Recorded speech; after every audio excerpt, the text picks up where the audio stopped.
As a little guy enjoyer, some would say the original little guy enjoyer. Oh, my bad, hold up.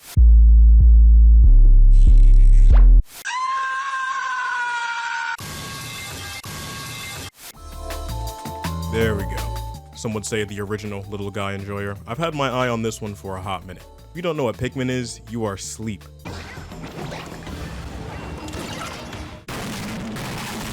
Known for its calm, relaxing, and tranquil gameplay, Pikmin does everything in its power to give you that warm, bubbly feeling when playing. The inspiration for this game is crazy. I still can't believe Miyamoto looked at some ants and was like, damn, that'd make a fire game.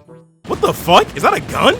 There's so many cool tidbits they throw in. Like, listen to this. The Pikmin sing songs from this game and from previous game. The thing they're singing right now is actually a theme from one of the bosses I fought earlier.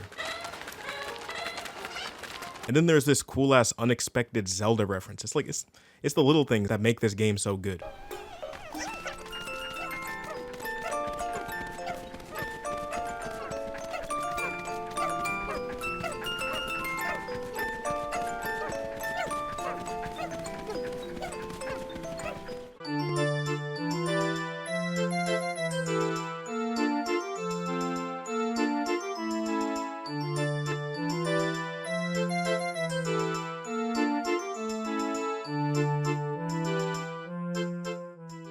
Pikmin is definitely an underrated gem. I know a lot of people know about it, but not enough people know how good it is. It does this amazing balancing act between its cute and inviting appearance and its high-stress gameplay. Just in case you aren't aware, the Pikmin, or little guys, as some of my friends call them, are the tools you use to harvest treasure and fight enemies. The Pikmin even feed on the enemies to reproduce more Pikmin, making the Pikmin the predator and prey of this world, which is crazy to think about. Kinda like Twitter to the online community. It's a simple treasure gathering survival game. Use the little guys to transport your treasure and kill enemies to safely guide you to your next piece of treasure. However, the fragility of these little guys is where the genius of this game comes into play.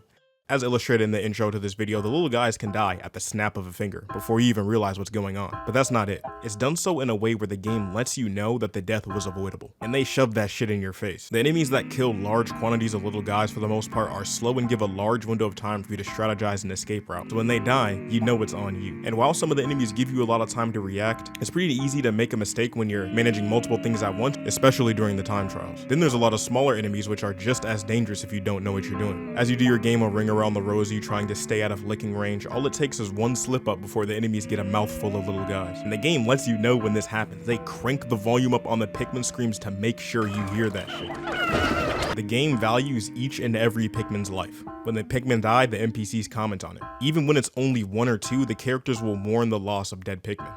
There are counters of how many Pikmin you have, and at the end of each mission, they will let you know how many Pikmin died, and which Pikmin it was, constantly reminding you of exactly how many little guys you let die. While you may get used to it over time, the loss of more than 5 Pikmin will always hit you no matter what. It may not make you mad or sad every time, but damn if it isn't annoying.